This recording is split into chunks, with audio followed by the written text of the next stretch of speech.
jadi kalau ada pertanyaan bagaimana nih praktek gade di perbankan ataupun di kita sebut saja ya mereknya adalah Pegadaian Syariah gitu ya. Maka begini ya seperti ini ininya nih apa alurnya gitu. Jadi yang pertama adalah pihak customer akan datang ke bank gitu ya. Akan datang ke bank kemudian bang saya perlu uang nih gitu ya minimal sekitar 100 juta gitu ya 100 juta gitu ya maka kemudian ya otomatis ya customer ini akan mengajukan untuk rohn itu nah ya kepada nasabah gitu ya kemudian yang berikutnya nanti adalah nanti dilakukan semacam akad pembiayaan gitu ya nanti ada sewa ada ijaroh gitu kenapa karena nanti terkait dengan dengan pemeliharaan dari jaminan tersebut ya sehingga kemudian dia bisa oh ternyata memang seperti ini nih modelnya gitu kan jadi pertama kita lihat nomor 1 yang 1A itu adalah nasabah memberikan jaminan ya titip kepada kepada bank gitu ya kemudian bank itu nanti akan mengeluarkan pembiayaan dalam bentuk marhun bihnya kepada nasabah kemudian akad pembiayaannya kemudian utang dan juga markup-nya ya ini adalah praktek di perbankan nah biasanya kalau di Pegadaian misalnya ya tadi kalau di perbankan seperti itu kemudian kalau di Pegadaian Syariah berdasarkan yang pernah saya teliti juga di Pegadaian Syariah itu ya maka ya pertama adalah saya misalnya perlu uang gitu kan maka saya perlu uang maka kemudian ya saya akan pinjam saya akan datang ke bank gitu ya bank di sini bisa bank istilahnya itu bank umum syariah bus gitu ya ataupun unit usaha atau mungkin juga yang sudah split atau yang sudah di spin off gitu ya yang spin off jadi ini tersendiri gitu maka kemudian di Pegadaian Syariah ada tadi perbedaannya dengan yang ada di Pegadaian dan juga di perbankan syariah. Nah jadi misalnya tadi di Pegadaian Syariah saya perlu uang nih berapa 1 juta gitu makanya ya udah nih duitnya gitu nggak bisa belum duitnya dulu ini harus ada jaminannya nih gitu kan harus ada gadenya berapa jaminannya waduh lumayan juga nih gitu ya jadi biasanya itu adalah 80% gitu ya jadi kalau kita butuhnya minimal misalnya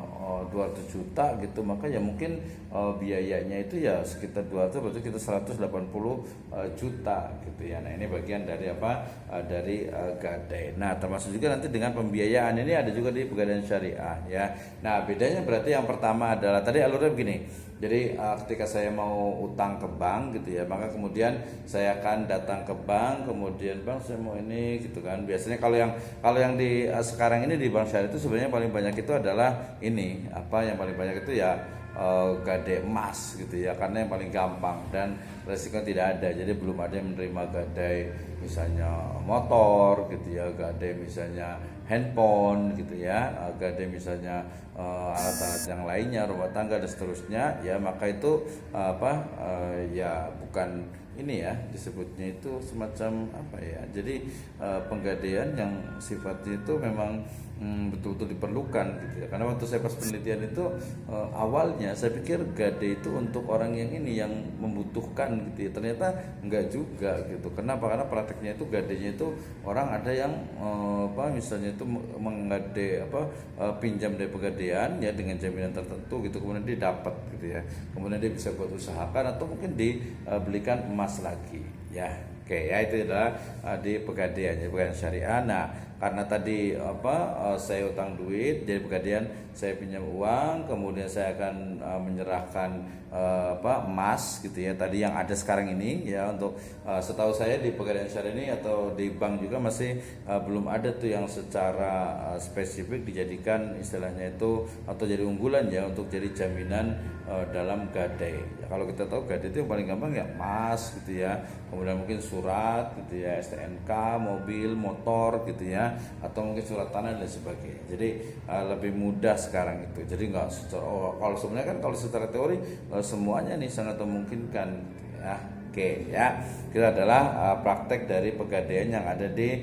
perbankan syariah ya, yang ada sekarang ini adalah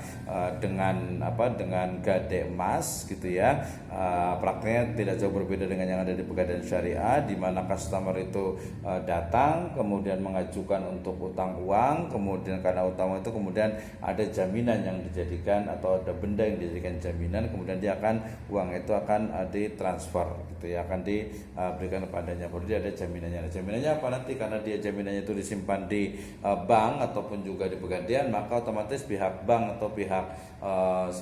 yaitu pihak yang mengelola pegadaian itu, pegadaian misalnya, maka dia ya boleh untuk mengambil istilahnya itu biaya administrasi ya, biaya administrasi, kemudian juga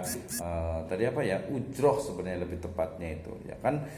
emasnya disimpan di sana, mobilnya disimpan di sana, motornya disimpan di sana, kan sudah ada perawatan, biaya perawatan. Jadi ini untuk mengantisipasi jangan sampai utang kemudian sekian persen, maka kemudian utangnya sebagai sebagai semacam qardul hasan gitu ya, kemudian nanti baru ada istilahnya itu biaya ijaroh atau sewa menyewa. Nah, kemarin kita udah belajar tentang ijaroh ya, di sewa menyewa itu ternyata ya dia hybrid gitu, dicampur juga gitu, karena ada yang punya uang, ada yang tidak punya uang, ada yang punya istilahnya itu